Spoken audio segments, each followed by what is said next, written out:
Ok? Bom dia a todos. Senhor Presidente da Assembleia Geral, Abdullah Shahid, Senhor Secretário-Geral das Nações Unidas, Antônio Guterres, senhores chefes de Estado e de Governo e demais chefes de delegação, senhoras e senhores, é uma honra abrir novamente a Assembleia Geral das Nações Unidas. Venho aqui mostrar o Brasil diferente daquilo publicado em jornais ou visto em televisões. O Brasil mudou e muito depois que assumimos o governo em janeiro de 2019. Estamos há 2 anos e 8 meses sem qualquer caso concreto de corrupção. O Brasil tem um presidente que acredita em Deus, respeita a Constituição, valoriza a família e deve lealdade ao seu povo. Isso é muito. É uma história da base se levarmos em conta que estávamos à beira do socialismo. Nossas estatais davam prejuízos de bilhões de dólares no passado. Hoje são lucrativas. Nosso Banco de Desenvolvimento era usado para financiar obras em países comunistas, sem garantias. Quem honrava esses compromissos era o próprio povo brasileiro. Tudo isso mudou. Apresento agora um novo Brasil, com sua credibilidade já recuperada diante do mundo. O Brasil possui o maior programa de parceria de investimentos com a iniciativa privada de sua história. Programa que já é uma realidade e está em franca execução. Até aqui foram contratados 100 bilhões de dólares de novos investimentos e arrecadados 23 bilhões de dólares em outorgas. Na área de infraestrutura, leiloamos para a iniciativa privada 34 aeroportos e 29 terminais portuários. Já são mais de 6 bilhões de dólares em contratos privados para novas ferrovias.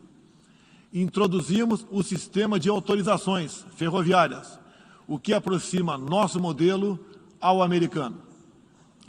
Em poucos dias recebemos 14 requerimentos de autorizações para novas ferrovias, com quase 15 bilhões de dólares em investimentos privados. Em nosso governo, promovemos o ressurgimento do modal ferroviário. Como reflexo, menor consumo de combustíveis fósseis e redução do custo do Brasil, em especial no barateamento de produção de alimentos. Grande avanço vem acontecendo na área do saneamento básico. O maior leilão da história do setor foi realizado em abril, com concessão ao setor privado do serviço de distribuição de água e esgoto no estado do Rio de Janeiro. Temos tudo o que o investidor procura. Um grande mercado consumidor, excelentes serviços, tradição de respeito a contratos e confiança no nosso governo. Também anuncio que nos próximos dias realizaremos o leilão para a implementação da tecnologia 5G no Brasil.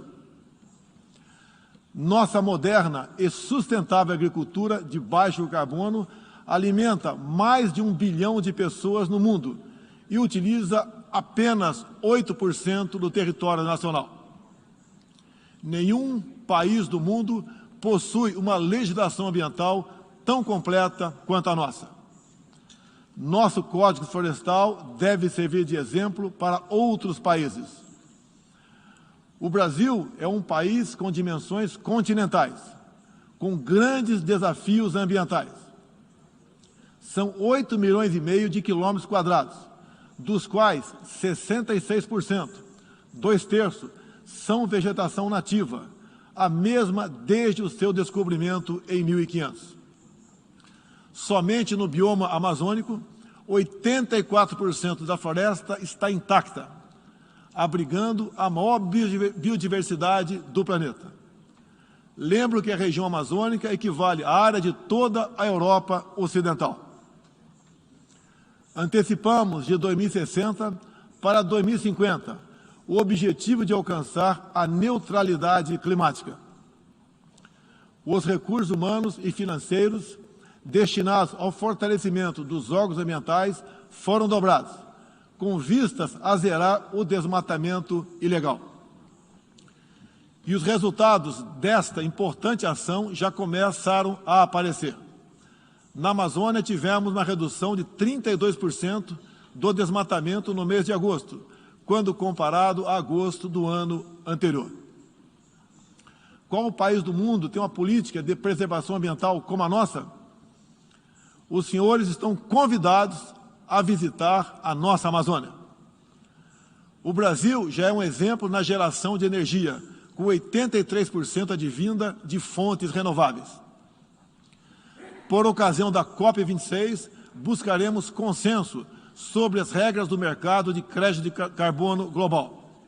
Esperamos que os países industrializados cumpram efetivamente seus compromissos com o financiamento de clima em volumes relevantes. O futuro do emprego verde está no Brasil. Energia renovável, agricultura sustentável, indústria de baixa emissão, saneamento básico, tratamento de resíduos e turismo. Ratificamos a Convenção Interamericana contra o Racismo e formas correlatas de intolerância. Temos a família tradicional como fundamento da civilização. E a liberdade do ser humano só se completa com a liberdade de culto e de expressão. 14% do território nacional, ou seja, mais de 110 milhões de hectares, uma área equivalente à Alemanha e França juntas, é destinada às reservas indígenas. Nessas regiões, 600 mil indígenas vivem em liberdade e cada vez mais desejam utilizar suas terras para a agricultura e outras atividades.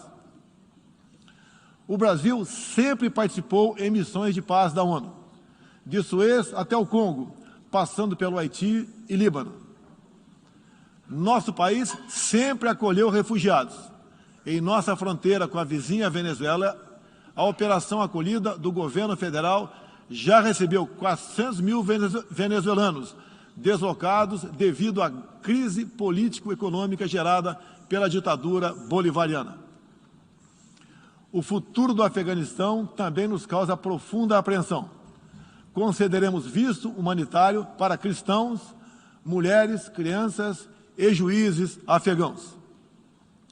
Nesses 20 anos dos atentados contra os Estados Unidos da América, em 11 de setembro de 2001, reitero nosso repúdio ao terrorismo em todas as suas formas. Em 2022, voltaremos a ocupar uma cadeira no Conselho de Segurança da ONU. Agradeço aos 181 países, em um universo de 190, que confiaram no Brasil. Reflexo de uma política externa séria e responsável, promovida pelo nosso Ministério das Relações Exteriores. Apoiamos uma reforma do Conselho de Segurança da ONU, onde buscamos um assento permanente. A pandemia pegou a todos de surpresa em 2020. Lamentamos todas as mortes ocorridas no Brasil e no mundo. Sempre defendi combater o vírus e o desemprego de forma simultânea e com a mesma responsabilidade. As medidas de isolamento e lockdown deixaram um legado de inflação, em especial nos gêneros alimentícios no mundo todo.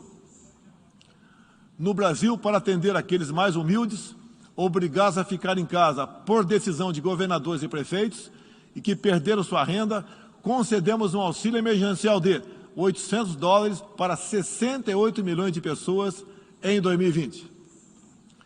Lembro que terminamos 2020, ano da pandemia, com mais empregos formais do que em dezembro de 2019, graças às ações do nosso governo com programas de manutenção de emprego e renda que nos custaram cerca de 40 bilhões de dólares.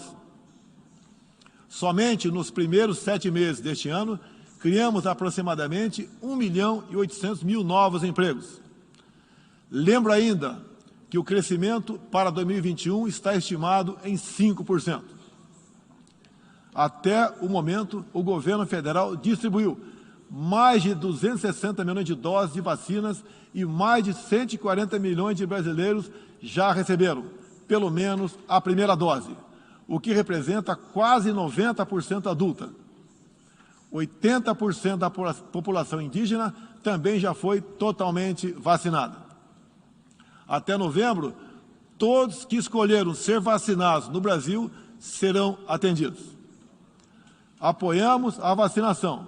Contudo, o nosso governo tem se posicionado contrário ao passaporte sanitário ou a qualquer obrigação relacionada à vacina. Desde o início da pandemia, apoiamos a autonomia do médico na busca do tratamento precoce, seguindo recomendação do nosso Conselho Federal de Medicina. Eu mesmo fui um desses que fez tratamento inicial. Respeitamos a relação médico-paciente na decisão da medicação a ser utilizada e no seu uso off-label. Não entendemos porque muitos países, juntamente com grande parte da mídia, se colocaram contra o tratamento inicial. A história e a ciência saberão responsabilizar a todos. No último 7 de setembro, data da nossa independência, milhões de brasileiros, de forma pacífica e patriótica, foram às ruas, na maior manifestação de nossa história. Mostrar que não abre mão da democracia, das liberdades individuais e de apoio ao nosso governo. Como demonstrado, o Brasil vive novos tempos. Na economia, temos um dos melhores desempenhos entre os emergentes.